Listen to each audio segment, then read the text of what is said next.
성삼위일체 하나님에 대한 교리를 여러분에게 이해시키고 설득시키기보다는 오히려 여러분의 삶을 통해서 삼위일체이신 하나님을 이해하고 체험하는 것이 더 낫기 때문에, 그래서 교리 설명보다는 여러분이 삼위일체 하나님을 이해하고 또 체험해 가실 수 있는 그런 도움이 되시는 말씀을 선포하려고 합니다.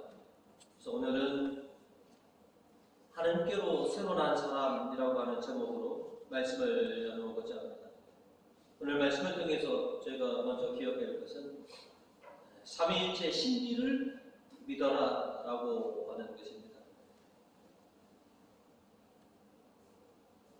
하나님의 신비, 하나님이 어떻게 계시고 어떤 분이신가에 대해서 말로 설명하고 머리로 이해하려고 하는 것이 어떻게 보면 무리일 수가 있습니다.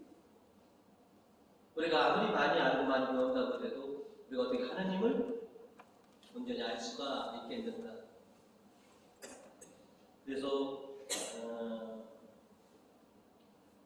교리적으로 하나님을 알고 이해하기보다는 생활 속에서 하나님을 만나고 체험하는 것이 더 중요하다라고 저는 그렇게 생각이 됩니다. 삼위일체의 신비는 예수님께서 이 땅에 강상하셔서 아버지와 나는 하나이고 또 내가 성령님을 너에게 보내주실 것이다. 우리가 이것을 깨달은 것이 아니라 예수님이 하나님은 삼위일체 하나님이시다라고 하는 것을 우리에게 알려주셨기 때문에, 그래서 우리 머리로는 잘 이해가 안 되고 납득이 안 되지만 예수님이 우리에게 하나님에 대해서 가르쳐 주신 것이기 때문에 그냥 아멘으로 이제 우리가 믿을 뿐입니다. 우리가 살아가면서 이해가 되고 납득이 되어서 그렇게 믿고 따르는 것도 있지만, 때로는 이해되고 납득이 안 되더라도 그냥 그렇게 따르는 일들이 참 많이 있습니다. 삼위일체 신앙도 저는 같다고 생각됩니다. 하나님을 온전히 이해하고 알고 또 머리로서 그것이 명쾌하게 설명이 돼서 믿는 것이 아니라 믿다 보니까 어느새 하나님을 내가 알 수 있고 하나님을 체험하고 하나님을 깨닫는 그런 순간이 올 것이다 라고 합니다. 근데 지금은 아멘으로 그저 믿고 고백하는 것이 중요하다라고 이렇게 말씀을 드릴 수가 있겠습니다. 오늘 우리가 설교회 이도를 유아세례를 주는데요. 이제 어저께가 100일입니다. 몇 달 지나면 이제 엉아리부터 시작해서 말을 하기 시작할 텐데, 아마 이도가 하는 첫 말은 엄마 아니면 아빠 둘 중에 하나일 거고, 또 이도가 크면서 수없이 엄마 아빠라고 하는 소리를 그렇게 찾을 건데, 우리 애기들이 엄마 아빠에 대한 개념이나 이해를 알고 엄마 아빠를 찾습니까? 그런 건 별로 없습니다. 한 20년 지나도 또 성인이 돼 더 지날 수도 있습니다. 엄마라고 하는 존재가 어떤 분이신지, 아버지라고 하는 존재가 어떤 분이신지는 천이 들어서 비로소 그때 명쾌하게 우리가 깨닫겠지만, 그 전에는 그저 나에게 당신의 모든 것을 내어주시는 분, 그렇게 엄마 아빠를 우리가 기억하고 그렇게 따르는 것처럼 삼위일체 하나님도 저는 같다고 생각이 듭니다. 명쾌하게 하나님이 어떤 분이시다, 삼위일체 하나님은 어떻게 존재하시냐를 알고 이해하기보다는 그저 나를 위해서 당신의 모든 것을 내어주시는 하나님, 그리고 내가 생활을 하면서 살아계신 하나님을 체험하고 또 나를 위해서 당신의 모든 것을 내어주시는 하나님을 만나는 것이 머리로 이해하고 납득하는 것보다 더는 더 소중하다고 생각하게 됩니다. 그래서 삼위일체 하나님은 말로서, 머리로서가 아니라 몸으로서 생활 속에서 그렇게 체험되고 그렇게 알아가는 하나님이다라고 저는 여러분에게 말씀드릴 수 있을 것 같습니다. 그리고 그것이 우리가 하나님을 알고 하나님을 만나는 데 더 다르다라고 하는 사실도 아마 여러분은 잘 알고 있으실 것입니다. 그래서 늘 우리와 함께 계시는 하나님, 그 하나님은 삼위일체 하나님으로서 우리와 함께 계신다라고 하는 이 사실을 여러분이 분명히 명심하시면 됩니다. 오늘 제가 설교를 시작할 때도 성부와 성자와 성령의 이름으로 이 설교를 시작하였습니다. 그리고 여러분도 모든 일을 시작하실 때 삼위일체 하나님의 이름으로 식사하실 때도 아니면 그 외의 모든 것들도 그죠? 우리가 십자가 소홀을 들 때마다 우리는 삼위일체 하나님을 늘 그렇게 고백하고 그렇게 믿으며 그렇게 살아왔습니다. 앞으로도 우리가 모든 일을 할 때, 어떤 일을 할 때도 항상 삼위일체이신 하나님의 이름으로 시작하고 또 삼위일체 하나님의 이름으로 마치는 것. 그러다 보면 우리가 비로소 온전히 하나님을 이해하고 깨닫게 될 순간이 있을 것이다 라고 하는 것이죠. 여러분이 지금도 그렇게 해오신 것처럼 항상 매사에 모든 일에 삼위일체이신 하나님의 이름으로 시작하시고 삼위일체 하나님의 이름으로 마칠 수 있는 그런 우리 교우님들 되시기를 주님의 이름으로 축원드립니다. 아멘. 두 번째로 오늘 말씀을 통해서 저희가 깨달은 것은 새로 태어나라라고 하는 것입니다.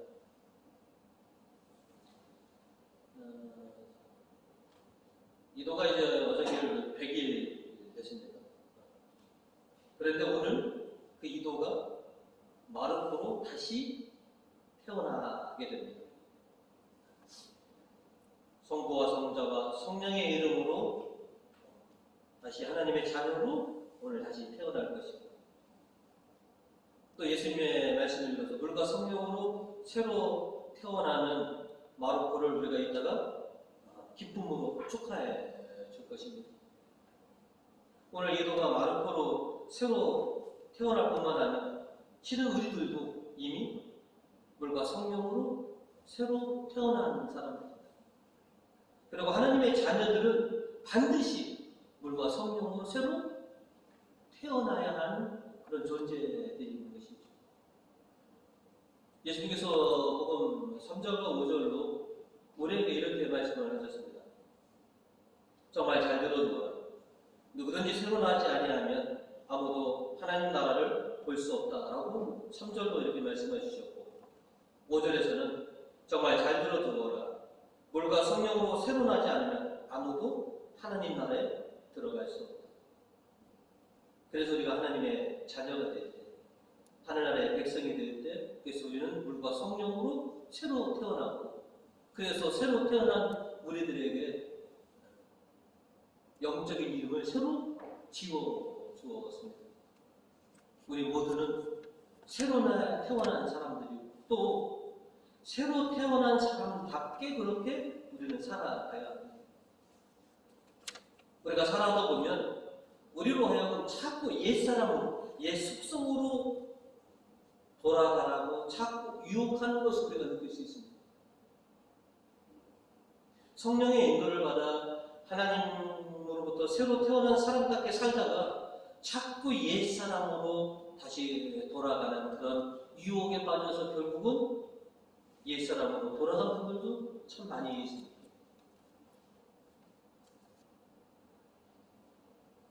물과 성령으로 새로 난 우리들은 늘 옛사람으로 다시 돌아가는 일이 없도록 경계해야 되고 조심해야 합니다.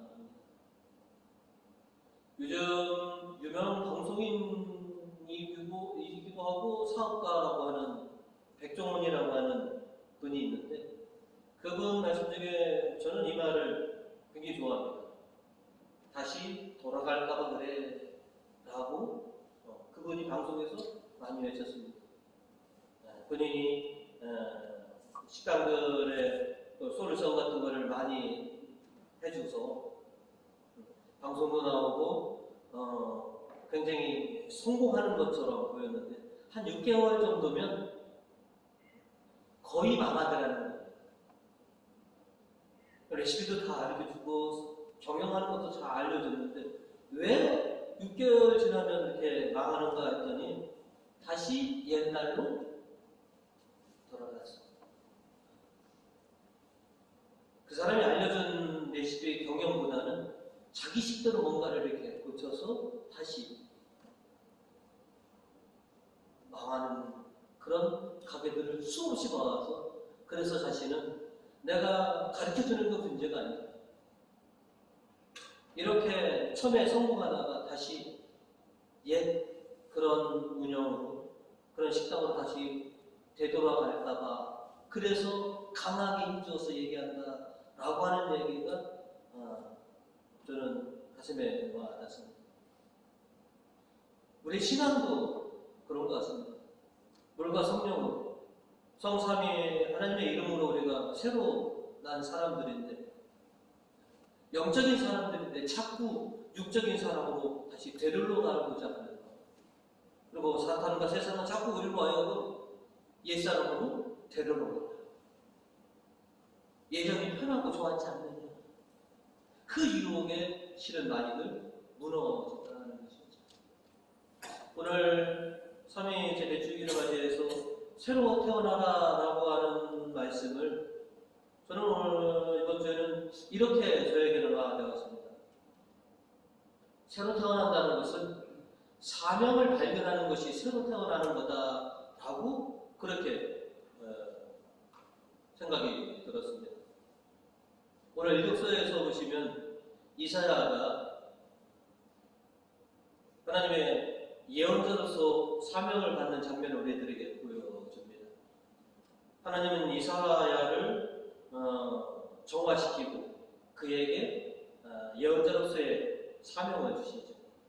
오늘 일독서 6절과 7절에서 보시면 스랍들 가운데 하나가 제단에서 뜨거운 불을 불집게로 집어가지고 날아와서 그것을 내 입에 대고 말하였다. 보아라, 이제 너의 입술에 이것이 닿았으니 너의 악은 가시고 너의 죄는 사라졌다. 죄악 가운데 있던 이사야를 정화시키고 또 하나님의 은혜로 그렇게 깨끗함을 받은 이사야는 비로소 자기가 무엇을 해야 할 것인지 그 사명을 깨달았게 됩니다. 일독서 8절로 그때 주의 음성이 들려 내가 누구를 보낼 것인가 누가 우리를 대신하여 갈 것인가 제가 있지 않습니까? 저를 보내십시오. 새로 태어난다라고 하는 것을 저는 오늘 하나님께서 나에게 맡겨주실 그 사명을 다시 한번 깨닫는 것이 새로 태어나는 거다라고 저는 생각이 들었습니다. 우리 각자에게 하나님께서 주신 사명들이 있습니다. 맡기신 일들이 있습니다. 그것을 다시 깨닫고 그 일을 감당해내는 것이 새로 태어나는 거다라고 저는 그렇게 생각이 들었습니다. 우리가 다시 세례를 받을 필요는 없지 않습니까? 한 번이면 되니까. 새로 태어난다는 것은 하나님이 나를 통해서 이루시고자 하는 그 뜻과 사명을 다시 깨닫고 그 사명을 온전히 수행해 나가도록 다시 일어서는 것이 새로 나는 것이다 라고 저는 생각이 들었습니다. 그리고 두 번째로 새로 태어난다는 것은 하나님께 영광을 돌려드리는 것이다 라고 그렇게 생각이 들었습니다. 오늘 시편 1절과 2절은 이렇게 노래합니다. 하나님을 모시는 자들아 주님께 돌려드려라. 영광과 권능을 주님께 돌려드려라. 그 이름이 지니는 영광을 주님께 돌려드려라. 9절에서는 모두 주님의 성전에서 모여 한결같이 그 영광을 기린다라고 했습니다. 하나님에게 영광을 돌려드리는 것, 이게 새로 태어난 우리들의 사명 중에 하나이기도 합니다. 요즘은 뭐 자기 비하에 시달고 또 자기 자랑을 해야지만 된다고 하지만, 우리가 하나님의 이름을 드높이고 하나님께 영광을 얻어 우리가 돌려드리고 살아낸다는 것이죠. 저도 항상 저 자신에게 주의를 드리는 것이 그렇습니다. 오늘 이제 유아세를 내면 유아세를 제가 줍니까? 아니죠. 근데 그러면 내가 너 세를 줬지, 이렇게 말할 수가 있습니다. 자기 이름을 좀 알리고 자기 이름을 드높이려고 하는 것들을 저 스스로에게 뭐냐면 잘 조심해라 라고 저는 합니다. 내가 그때 그 성당 내가 지었어. 내 이름을 높이려고 하지 마라. 하나님의 이름을 높이고 하나님께 영광 올리려 드려요.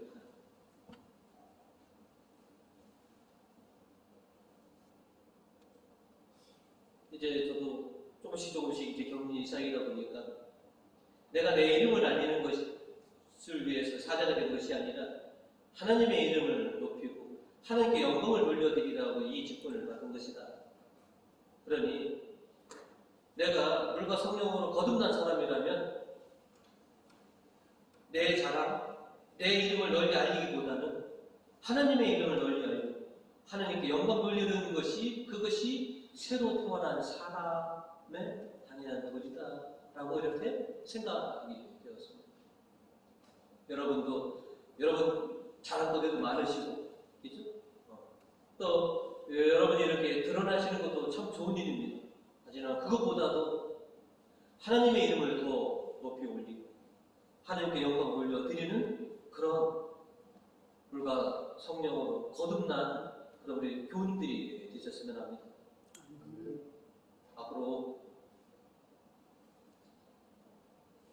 여러분에게 맡겨주신 사명이 무엇인지 다시 한번 깨닫고 그 사명을 감당해낼 수 있는 사람이 거듭난 사람입니다. 새로 난 사람입니다. 또 하나님께 영광을 돌려드리는 사람이 새로 난 사람입니다. 주님의 이름을 높이 올려드리고 주님께 영광 돌려드리는 우리 교우님들이 되시기를 주님의 이름으로 축원드립니다. 세 번째로는 새 힘을 받아라 라고 말씀을 드리고자 합니다.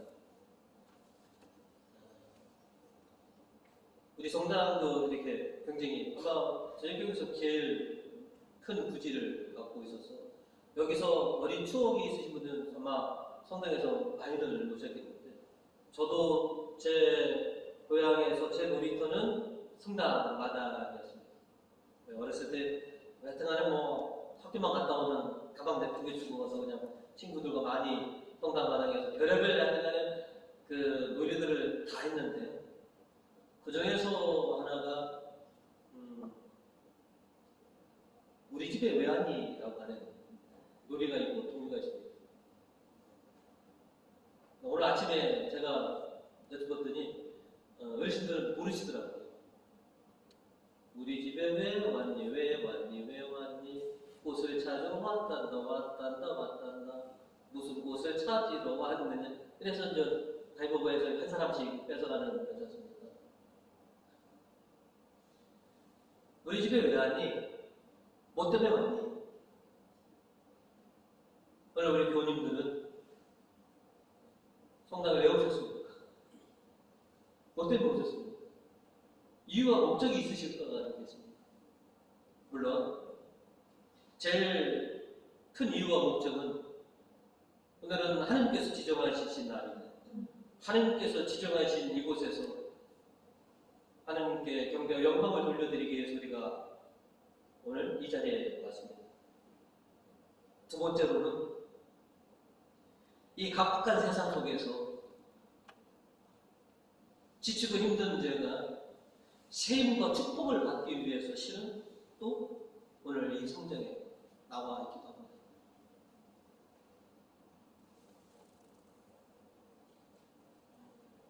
우리 자매님들 힘들고 고단할 때 친정하면 어떻습니까?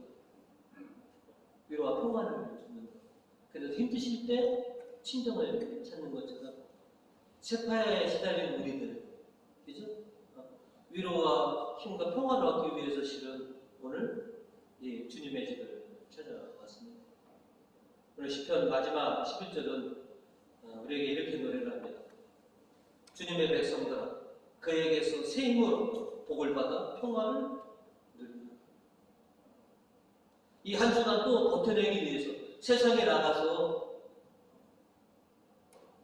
주님의 이름으로 승리하고 결실을 맺기 위해서 실은 오늘 또 주님께로부터 새 힘과 축복을 받기 위해서 오늘 우리가 이 자리에 있습니다.